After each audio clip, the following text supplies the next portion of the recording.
पाठ 10 लकड़हारे का स्वाभिमान। राजा भोज भारतीय इतिहास के एक विख्यात शासक हो चुके हैं। उनकी राजधानी धारा नामक नगरी थी।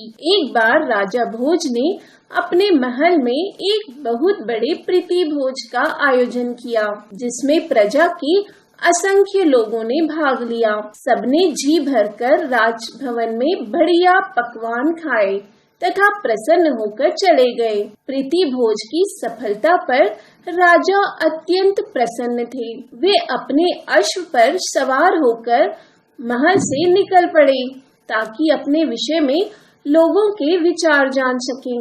मार्ग में राजा की भेंट अनेक लोगों से हुई। उन सभी लोगों ने राजा के भव्य प्रीति भोज की प्रशंसा की। अपनी प्रशंसा सुनकर राजा का अभिमान आकाश को छूने लगा।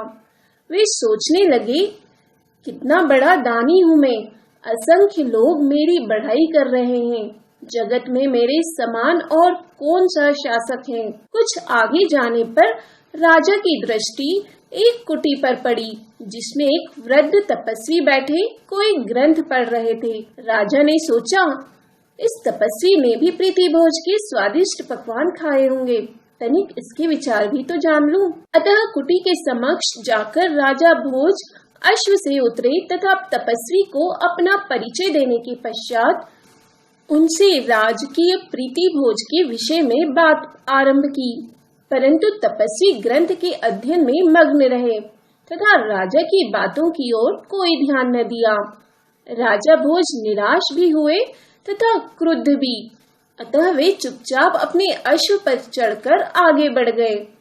कुछ और आगे जाने पर उन्हें एक लकड़हारा आते हुए दिखाई दिया। उसके सिर पर लकड़ियों का एक गट्ठर तथा वह पसीने से लथपथ था। राजा ने मुस्कुराकर पूछा, आज तुम वन में लकड़ी काटने क्यों आए? क्या तुम नहीं जानते थे कि आज राजा भोज के भवन में प्रजा के लिए प्रीति भोज था? यदि तुम सपरिवार वहां जाते तो भरपेट स्वादिष्ट पकवान खाते। लकड़हारे ने लकड़ियों का गट्ठर सिर से उतारकर नीचे रख दिया तथा बोला, श्रीमान जी, हमें परिश्रम करके की गई कमाई से बना भोजन खाने की आदत है। हमें राजा के भवन में जाकर दान का भोजन खाने की क्या आवश्यकता है? राजा हमें कितने दिन भोजन खिलाएगा? दान का खाने की आदत पड़ गई तो परिश्रम करना ही भूल जाएंगे। लकड़हारे की बात सुनकर राजा चकित हो गए। उन्हें उस निर्धन लकड़हारे की पुरुषार्थ के प्रति आस्था में निहित एक बहुत बड़ी शिक्षा का अनुभव हो गया।